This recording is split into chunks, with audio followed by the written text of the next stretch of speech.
游戏发售前8年开发，明星制作人，未来新 IP， 本社 RPG 集大成之作。游戏发售后，行星级 Ctrl CV， 宇宙级加载频次，脑洞大开职业系统，还有根本捡不完的垃圾。什么？这不是星空，是我们阿特拉斯的暗域幻想。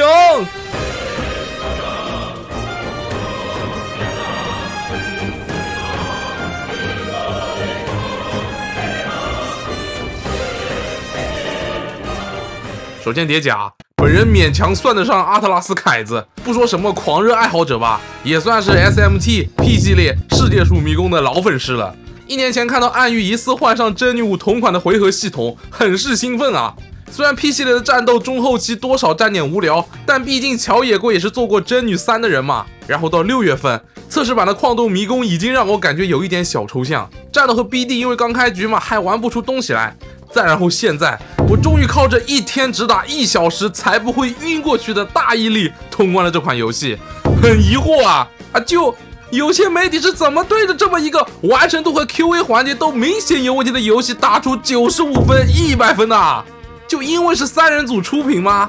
好了，孩子们，锐评可能会迟到，但绝对不会缺席。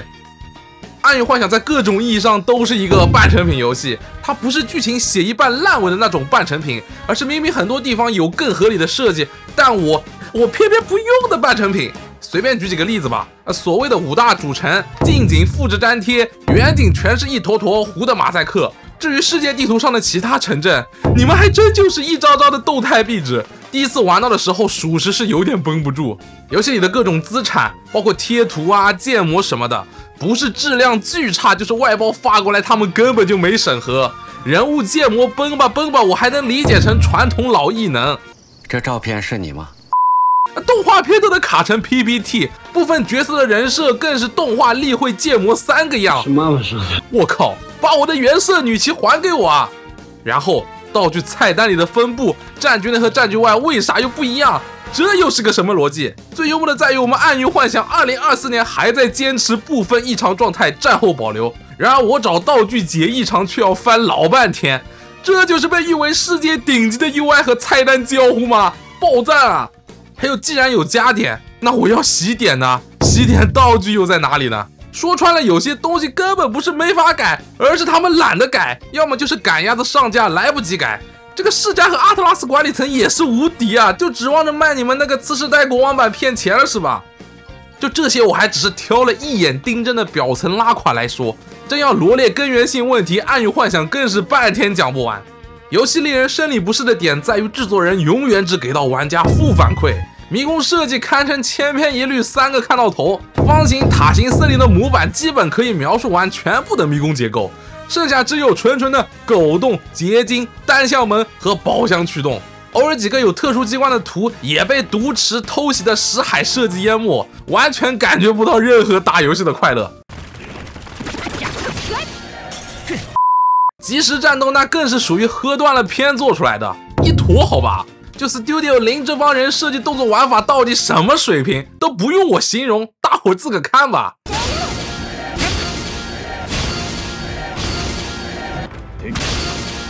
我是 S， 我要挑战你，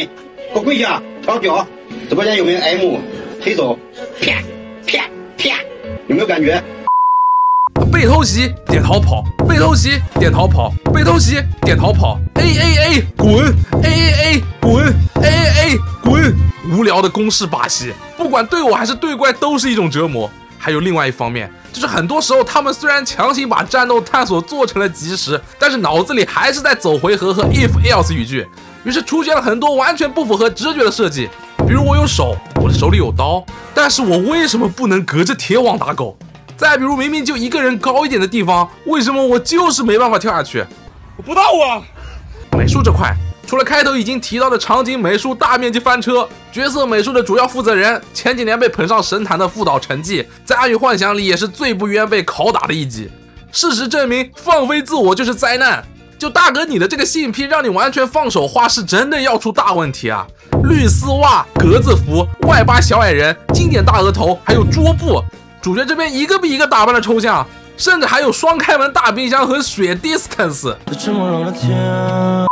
就是可惜了我最喜欢的粉毛大宅和女版虎爷啊，纯纯的主线边缘人。那暗域幻想角色设计这么让人没有印象，怪物设计总得有点好的东西吃吧？啊，不好意思，至少对于我来说，还真就也找不到几个造型印象深刻的 BOSS 或者敌人，除了直接薅老祖宗羊毛的人类，剩下全是哥布林、独眼巨人和施救的换皮。素材这一块，节约这一块。你骂我那是你有病，知道不？我骂你也是你有病。接着聊聊 RPG 的部分，首先得承认，相比较其他方面的表现，暗域幻想的 RPG 和构筑确实是有一定的深度，玩家能吃到好东西的部分，对比 P3、P4、P5 毫无疑问也是大大的进步。但是如果我跟你说暗域整个流程里出现的总技能数，它和真女武一样多，如果你又同时通关了暗域和真女武，你就绝对会感到不对劲的地方。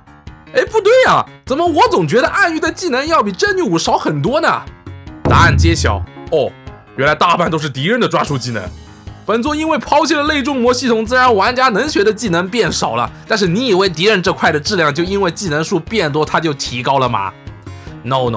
事实是暗域幻想的敌人设计照样也没好到哪里去啊。同模换色致敬传奇年度最佳战神4，专属技能很多只是名字不一样，效果却大差不差，这下知道数量为啥多了吧？更甚者，除了部分主线 BOSS 以外，这帮大怪连每个回合复读技能的套路和顺序都一毛一样，加行动点、消强化、上异常、打群伤，这个公式够眼熟吧？这就是一帮体验只有0和1的数值怪，你知道吧？前中期玩家就是得老老实实的买情报，按情报配对那就随便打，不按情报来你就等着瞧吧。那么情报系统的本质又是个啥呢？情报系统的本质就是给写出脑洞大开职业系统但又偷懒不想做数值平衡擦屁股的产物。因为它的出现意味着制作人默认了每个迷宫和 BOSS 都只有 BD 上的唯一最优解，这都已经不是说什么理念认不认同的问题了，这是个 RPG 大哥，你整个官方指定最优解不就直接否定掉了 RPG 的根源游戏性吗？默认了玩家就得被你们牵着走。前中期面对数值怪摁买情报，主线进去不小心带错职业只能重开，夹断的体验带来身心的双重伤害。后期数值崩塌又变成互秒游戏，不是我先把 BOSS 秒了，就是 BOSS 先把我给秒了。还有就是乔野贵很喜欢在游戏中期就开始放无弱点怪，这个脑回路我是真的理解不了好吧？明明是个强调打无亦可加行动的系统，隔壁真武一直到大后期很多头目都还是有弱点的，而且有道具，你直接拿个眼睛 C 一下就看出来了。而暗域幻想在头目集体数值怪化的大前提下， C 功能还跟某 NPC 大后期库本剧情绑定，等到真解锁了反而已经快用不到了，给人一种为了给支持者做专属能力，强行把主角本来就应该自带的功能分出去的感觉，有种脱裤子放屁的美。轮到构筑和回合制战斗，前面也说了，确实有深度，但是只深了一点。行动点机制用的居然还是20年前真女3的老 Preston 规则，跟真女5比 pass 指令也就是换下一个队友，从优先叠加半个行动点变成了优先消耗半个行动点，结果就是连续 pass 的收益就降低了。不过说句实在的，暗域幻想绝大部分的流程压根也没有换人的策略和操作空间。首先速度决定了出手顺序，其次一共就6个人，最后一个来的还特别晚。职业系统呢，看似选择多，实际上资源也极为吃紧，跟抽象的情报系统一样，每个角色的最佳培养路线早就安排得明明白白了。打头目的最优 BD 是安排好的，角色的最优升级路线也是安排好的。哎，自由度啊，这有个极薄的自由度啊！前期缺钱，中期缺 mag， 后期缺经验宝，奶奶的合体解一，闪避全吞，等到我的队伍终于成型，1周目都快打完了。暗域幻想完美诠释了什么是爽快总在结束之后，只剩下扛着大炮打蚊子，组着赛亚人队伍打哈基米 BOSS 的空虚感。初见最认为暗域幻想打出，哎，剧情你还没说剧情呢？哦，对了，我还没说剧情呢。虽然我全程都在吐槽这个游戏，但是我主观上和那些认为这个剧情坏就坏在王道过家家的意见不一样。我并不觉得暗域幻想讲了一个很烂的足以称之为冲击波的故事，但很明显它也绝对不是啥剧情神作，甚至在 JRPG 里也够不上什么体验良好的故事。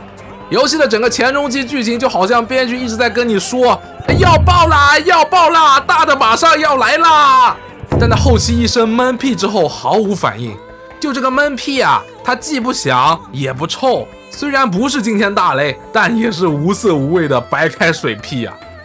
说的再直白一点，就是发售前忽悠我是个传统王道故事，打一半我就开始想了，哎，这应该是一个反王道加上沾一点轻科幻元素的套路吧。结果到了剧情后期，哎妈，你整了半天还是血脉论加宿命论，期望落空，真的无聊完了。虽然路易这种逃跑主义加社达的脑子多少也沾点大病，但制作组想通过主角呈现出来的治国思想也是真的没啥说服力。究其根本原因，一个仁慈爱民的国王就能推动人类社会进入共产乌托邦的中心观点，放在 JRPG 里本身并不抽象。怪就怪在《暗域幻想》它并不是一个标准的王道奇幻世界观的 JRPG， 而且游戏的政治系和文本还绝大部分来自现实，合在一起就变得抽象了。颇有一种用嘴炮话聊硬刚历史周期率，后日谈还真就朝着周期率方向写的恐怖感。这要换路西法来，我他妈直接破坏王座，反抗整个社会秩序了吧。综合评价环节，剧情虽然尾大不掉，但不论是矛盾反转还是水下世界观的释出都略显白开水和公式。RPG 部分可玩性是上去了，但后期因为策划纠结大开脑洞，以及拉屎却不擦纸，导致平衡性和数值彻底玩崩，变成互秒游戏。敌人设计完全跟不上 RPG 系统的进步，以至于根本没有几个像样的 BOSS。角色库本有写的好的，也有写的烂的，但是不管好烂，文本都过于大纲化。名物设计既要追求复古搞机关地牢，又不想得罪新玩家，所以真的只有一两种机关，本可以成为特色。老 P 组已经在 P5 里玩出一点意思来的视觉系迷宫，却直接被扔进了历史的垃圾堆，令人感叹。总的来说，除开稍显优势的战斗和 BD， 暗域幻想是一部相比 P5 全方位退步的作品。粗间最终为暗域幻想打出100万蘑菇啦，反正下次我是肯定不会再首发国王版了。